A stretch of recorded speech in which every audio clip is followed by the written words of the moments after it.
ஹே hi, இன்னைக்கோட order பார்த்தீங்கன்னா heart shape pinata filled with brownie. So அதுக்காக ஹார்ட் ஷேப் பினட்டா மோல்டு எடுத்திருக்கேன். 300 gram chocolate எடுத்திருக்கேன். அது மெல்ட் பண்ணிட்டு கொஞ்சமாக ஹார்ட் ஷேப் மோல்டில் சேர்த்துக்கிறேன்.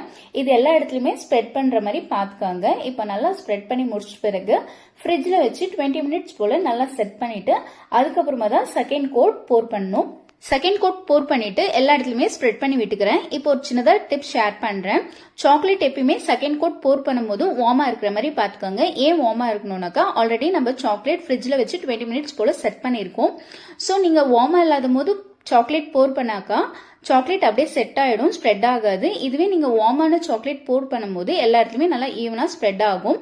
செகண்ட் கோடுமே ஒரு 20 மினிட்ஸ் போல ஃப்ரிட்ஜ்ல வச்சு செட் பண்ணிட்டு தேர்ட் கோட் போர் பண்ணிக்கிறேன். தேர்ட் கோட் போர் பண்ணும்போதும் சாக்லேட் லைட்டா வார்ம் பண்ணிட்டு போர் பண்ணுங்க. இப்ப எல்லா இடத்துலயுமே தேர்ட் கோட்மே ஸ்ப்ரெட் பண்ணி விட்டுக்கிறேன்.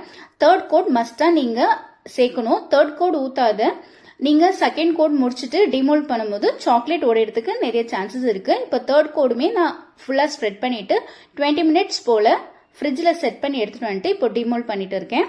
சாக்லேட் டிமோல்ட் பண்ணதுலயுமே ஒரு ட்ரிக்ஸ் இருக்கு. ஃபர்ஸ்ட் சைட்ஸ் எல்லாம் இந்த மாதிரி எடுத்து விட்டுடுங்க. அதுக்கப்புறமா திருப்பி போட்டு மொள்ளமா எடுங்க. நீங்க ஹார்டா எடுக்கும் போது சாக்லேட் உடஞ்சிடும். அதனால ரொம்ப மொள்ளமா ட்ரை பண்ணுங்க. இப்ப பாருங்க, டிமோல்ட் பண்ணிட்டேன். சூப்பரா ரெடி ஆயிடுச்சு. பினட்டா சாக்லேட் ரெடி. இப்போ இந்த பினட்டா சாக்லேட் எடுத்து ஒரு 10 மினிட்ஸ் போல நான் ஃப்ரிட்ஜ்ல வச்சு செட் பண்ணிடுறேன். இப்போ ப்ரௌனி ஃபில்லிங் கொடுத்துக்கலாம். கேக் போர்டில் கொஞ்சமா கனாஷ் அப்ளை பண்ணிக்கிறேன். சாக்லேட் ப்ரௌனி பாருங்க இவ்வளவு சூப்பரா இருக்கு. இப்போ இதை ஒன்னொன்னா செட் பண்ணிக்கிறேன். ஒரு டைம் நீங்க ப்ரௌனி வைக்கும் போதுமே கீழே கனாஷ் சேர்த்துக்காங்க. கீழே கேக் போர்டில் கனாஷ் சேர்க்கறதுனால ப்ரௌனி மூவ் ஆகாத இருக்கும். இப்போ கனாஷ் எடுத்து மேலே ஃபுல்லா ஸ்ப்ரெட் பண்ணிக்கிறேன். கொஞ்சமா மேல கோல்டன் பால் சேர்த்துக்கிறேன். அவங்க கேட்ட வேர்டிங்ஸை பிளேஸ் பண்ணிட்டு ரெடி பண்ணி வச்சிருக்க பின்னட்டா மோல்டு எடுத்து அது மேல சேர்த்துக்கிறேன். இப்போ நீட் பினிஷிங் கிடைக்கிறதுக்காக சாட்டின் ரிப்பன் வச்சு இந்த மாதிரி கவர் பண்ணிக்கிறேன். பின்னட்டா மோல்ட்ல சாட்டின் ரிப்பன் ஒட்டாது, அதுக்காக கொஞ்சமா கனாஷ் அப்ளை பண்ணிட்டு சாட்டின் ரிப்பன் வச்சு கவர் பண்ணிக்கிறேன்.